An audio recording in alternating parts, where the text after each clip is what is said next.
You're listening to an Airwave Media Podcast.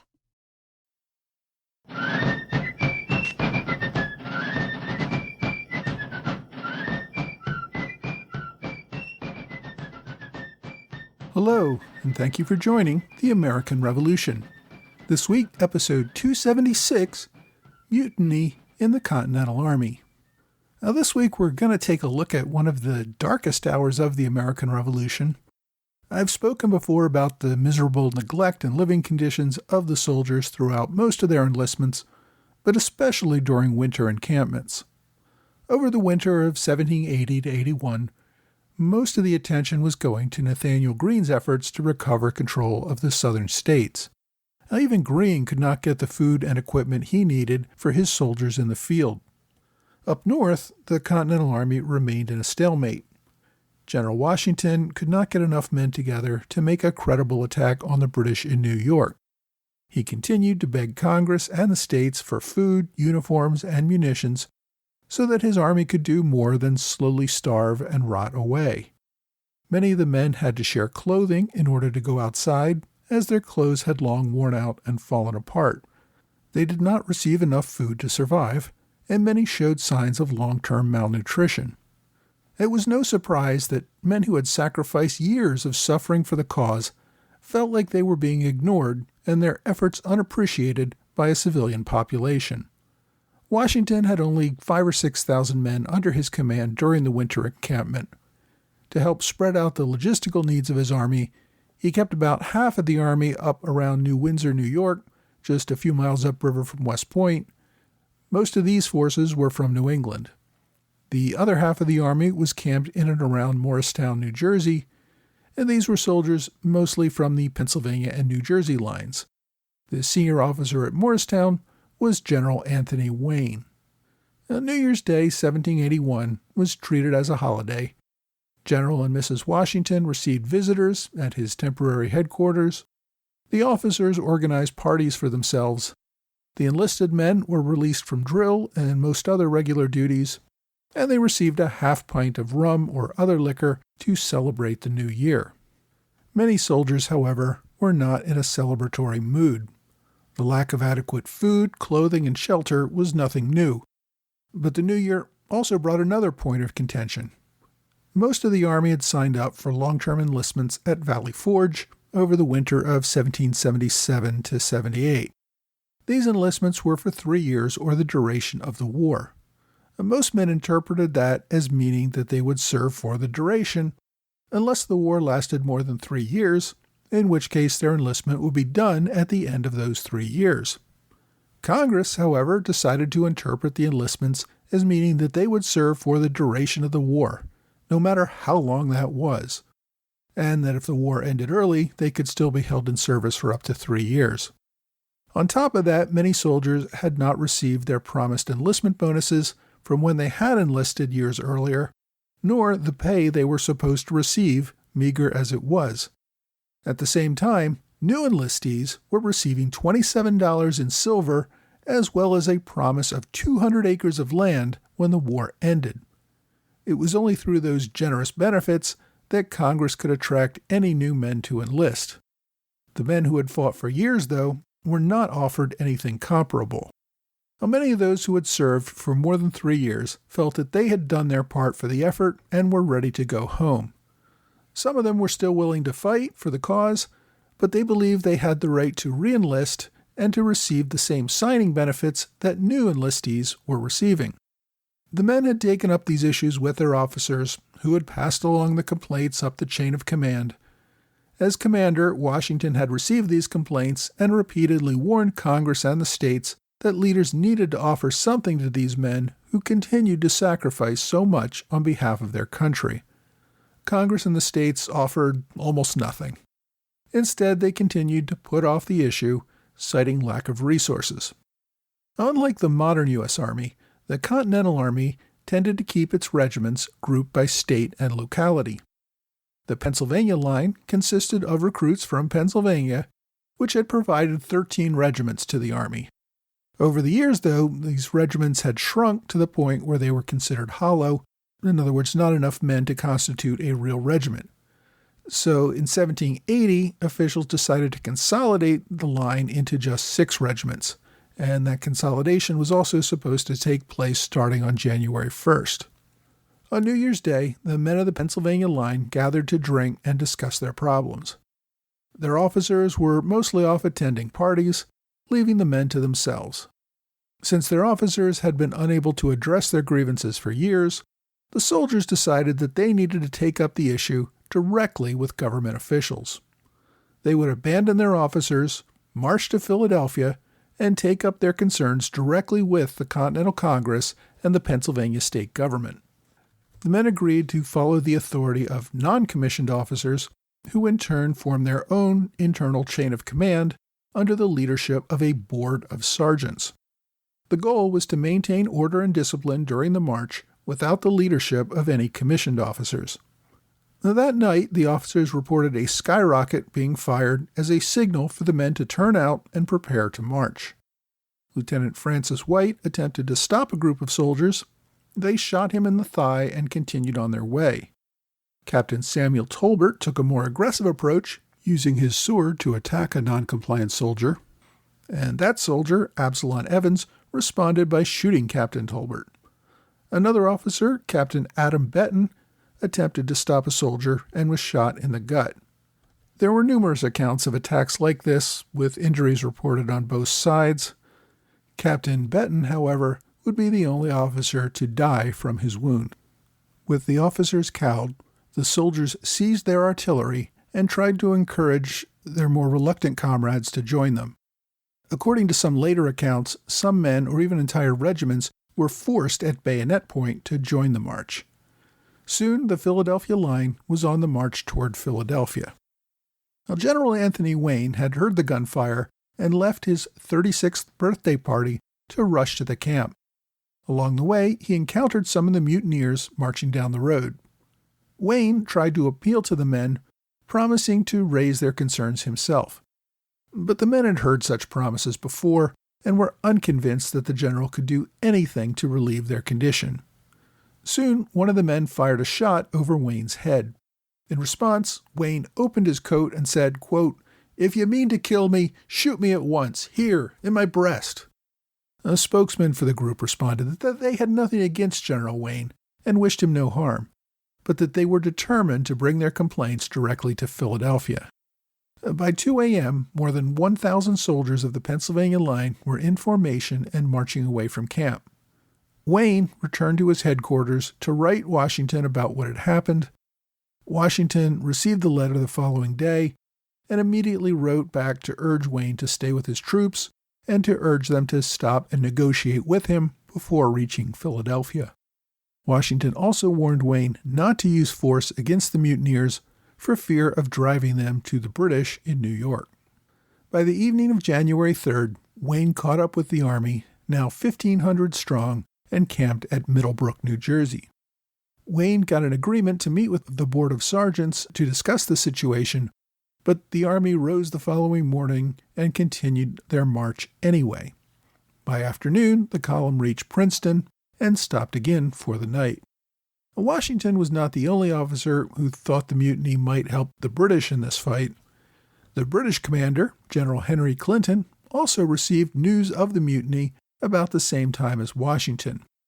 Clinton, of course, had spies throughout New Jersey, and they were able to bring him a report by January 3rd. The following day, Clinton deployed several agents to catch up with the mutineers.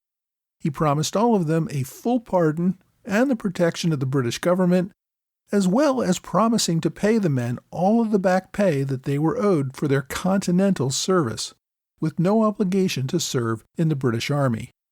Essentially, Clinton was going to reduce his enemy's forces by about 1/4 for the cost of a few $1,000s.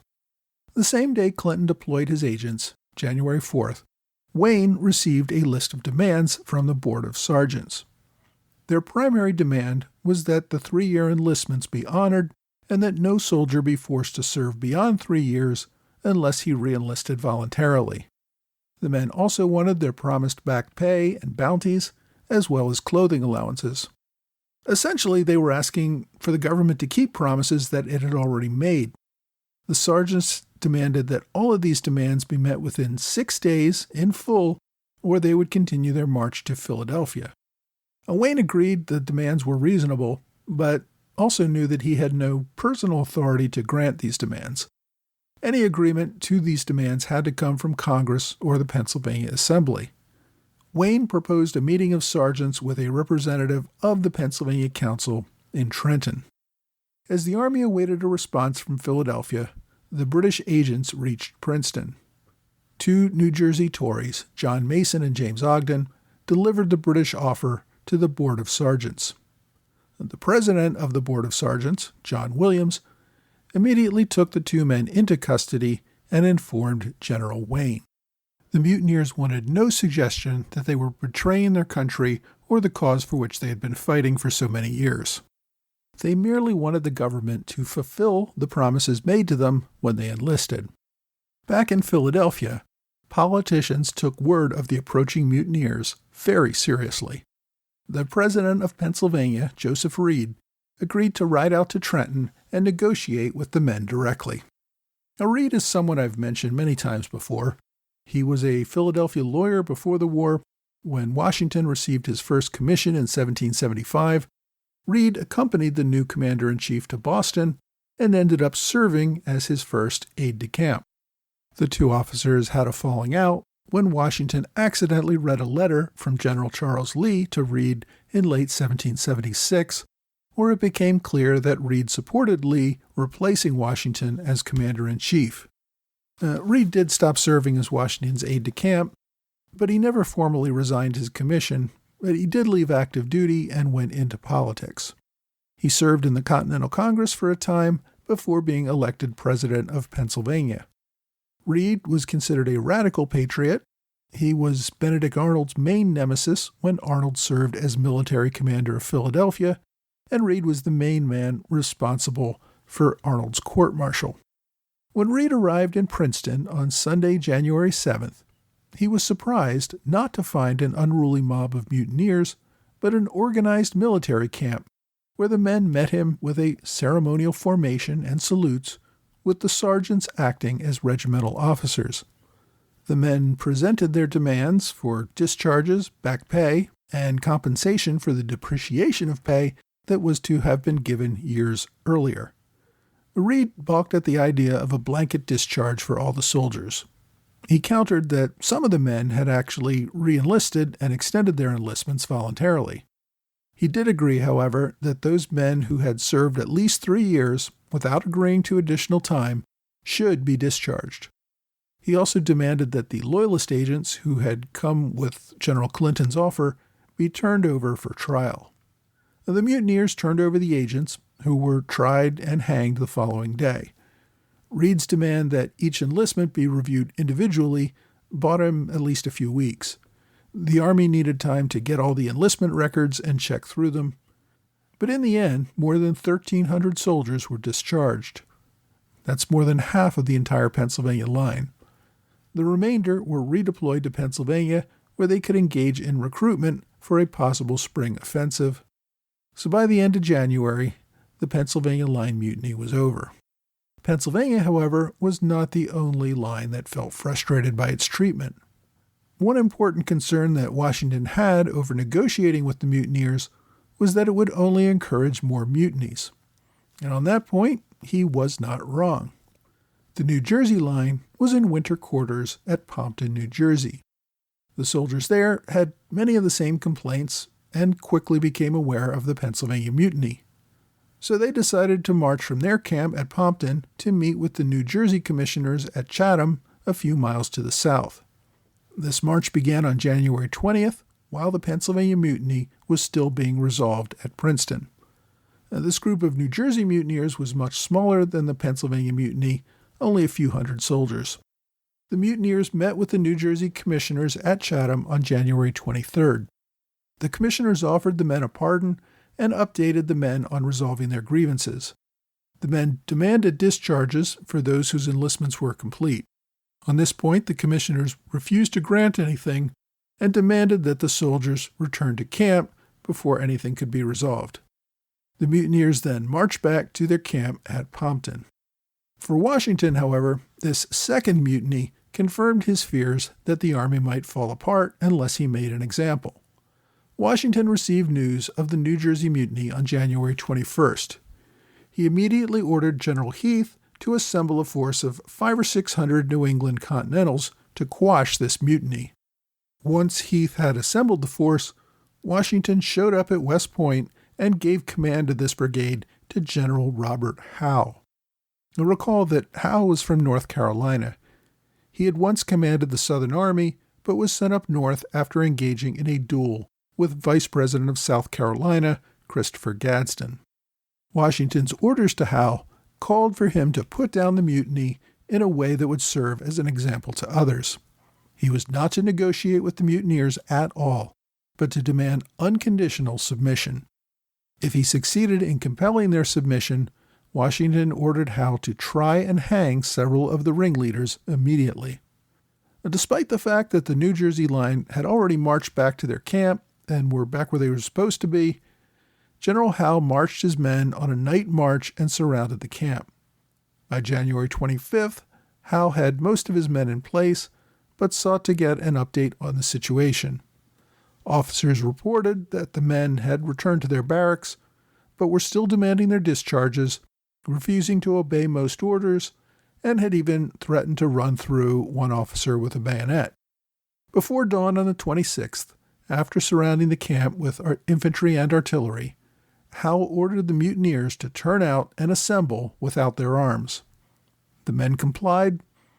Howe then ordered the officers of the New Jersey line to identify those they believed to be the leaders of the mutiny. The officers identified 15 men who were brought forward. Next, Howe had the New Jersey officers identify 3 of those men for immediate court-martial. Those 3 men were brought forward, tried, and convicted. Howe then ordered the other 12 leading mutineers to be given firearms and ordered them to execute their 3 comrades. When the men understandably balked at executing their friends, Howe informed them that any man who failed to participate in the execution would be added to the list of men being executed. Sergeant David Gilmore was forced to his knees. On Howe's order, his comrades fired 6 shots at his head and 6 at his heart, killing the man instantly. Sergeant John Tuttle was next forced to kneel in the snow and suffered the same fate. Finally, Sergeant George Grant was forced to kneel, but at the last moment, with guns pointed at him, the court-martial issued a pardon and spared his life. Sergeant Grant and his would-be executioners broke down and sobbed openly. The New Jersey line returned to duty, and the mutinies, at least for 1781, came to an end. Washington continued to write letters to Congress and the states, pleading that they provide more food and supplies to prevent anything like this from happening again. Now, one might ask why the mutinies of the Pennsylvania and New Jersey lines were treated so differently. Most of the Pennsylvania line was either discharged or permitted to return to camp without punishment, while 2 leaders of the New Jersey line were rather summarily executed and no real bargaining took place. Many experts have argued that the main reason for the different treatment was that the Continental Army decided it really had to take a firm hand after the second mutiny in order to prevent more regiments from doing the same. Now, that's certainly true, but officers also expressed similar concerns when they gave the Pennsylvania mutineers such a light touch. I think there are several factors that account for the change. One is that the first mutiny caught the commanders off guard. They needed time to assemble enough troops to put a stop to the mutiny. This would take time that they didn't have. Thus, persuasion and negotiation was all they really could do. Also, given the size of the first mutiny, over 1,500 men, it would have been difficult for Washington to confront them with an overwhelming force, especially without completely abandoning their defenses against a British attack from New York. Also, the mutineers' decision to turn over the British agents assured the leadership that these men were still loyal to the cause. By contrast, the New Jersey mutiny was much smaller, only about 300 men. This, along with the fact that Washington had already been calling in troops by the time this mutiny happened, allowed him to present an overwhelming force to crush the mutiny in a way that would discourage others.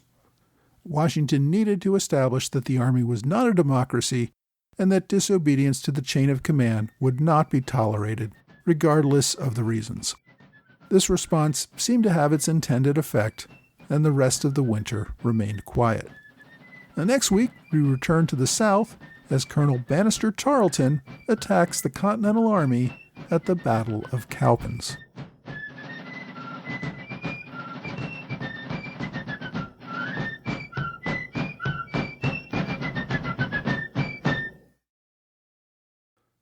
Hey, thanks for joining the American Revolution Podcast After Show. Thanks to my Patreon supporters in the Alexander Hamilton Club, George Davis, Mike Hager, Michael Gaylord, and John Celentano, and to Robert Morris Circle supporters Lee Seagam and TJ Walker. Thanks also to Mark Rogers for a generous one-time gift via Venmo.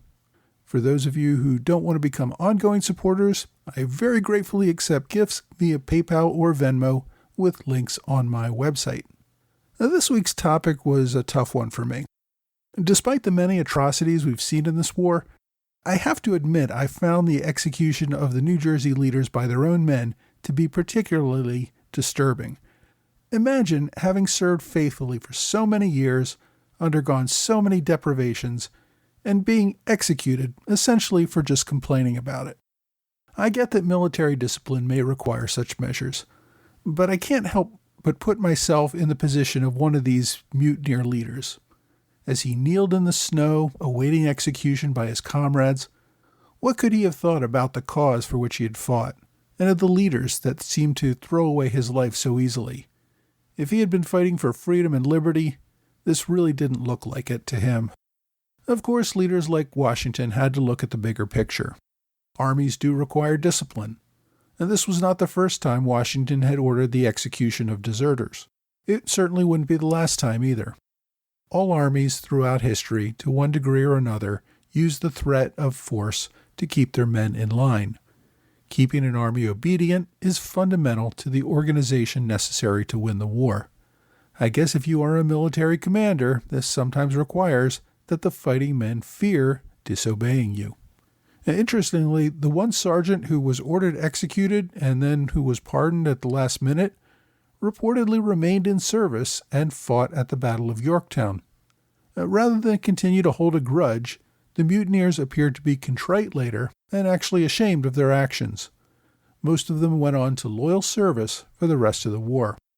I should also mention that British General Clinton was not dissuaded by the execution of the 2 agents that he sent to the Pennsylvania line. He sent more agents to contact the New Jersey line with a similar offer. Clinton was not dissuaded by the executions of the earlier agents, but the agents he sent to the second line were.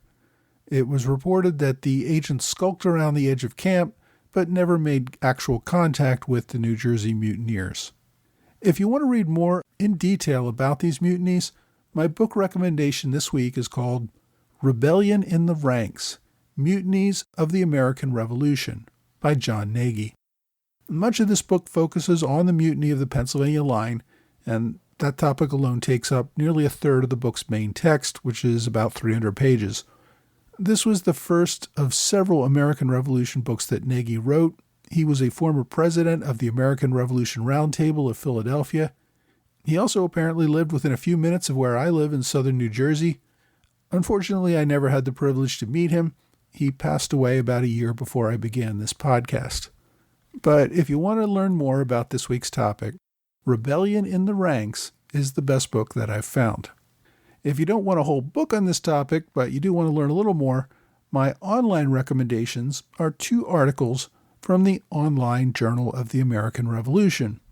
One covers the mutiny of the Pennsylvania line, the other covers the mutiny of the New Jersey line.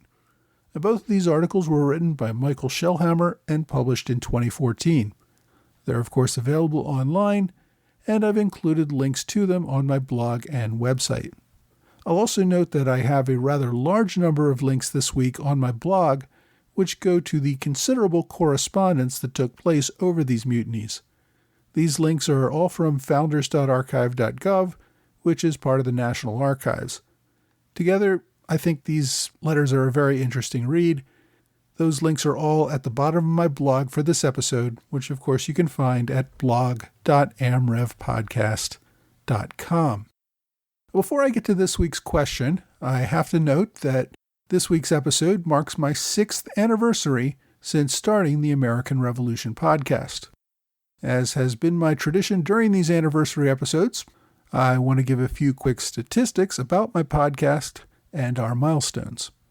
The podcast currently has just over 5.5 million downloads since I first released episode number 1 6 years ago.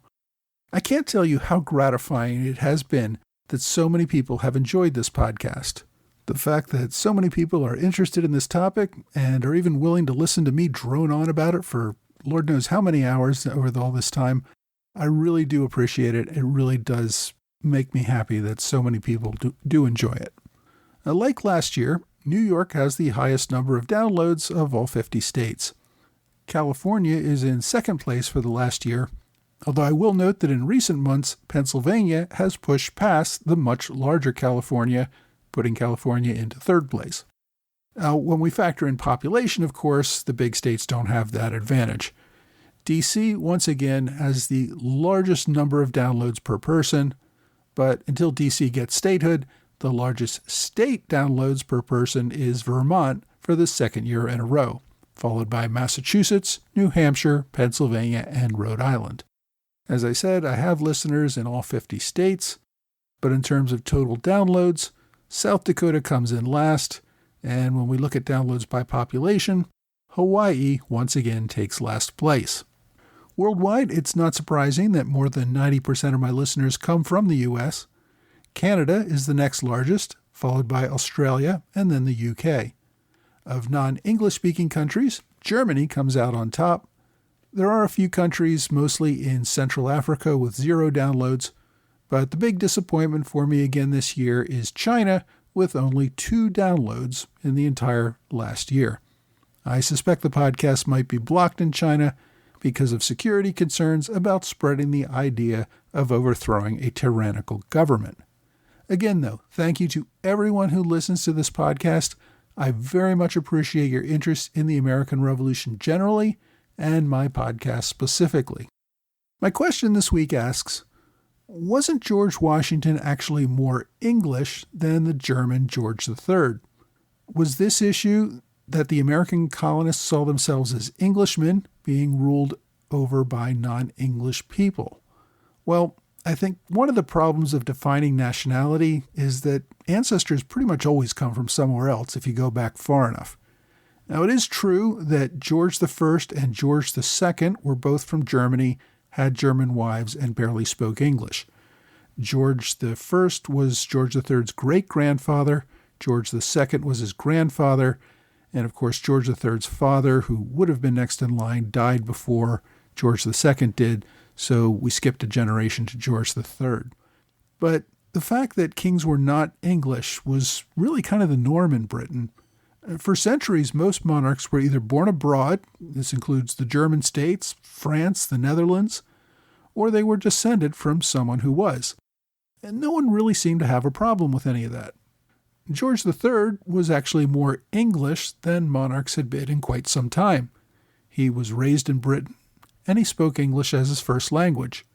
While he had many Germanic ancestors, he got his gig as king because he had bloodlines that went back to other rulers of England for many centuries. Consider also that England itself gets its name from warriors who captured a large chunk of the island after traveling from Angeln, which is in today's modern Germany. So England's history has a long tradition of German rule.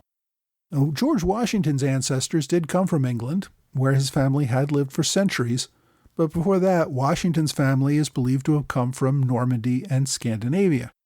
Probably of greater significance in judging George Washington's Englishness was the fact that Washington had never stepped foot in England in his entire life, and his family had already lived in Virginia for several generations.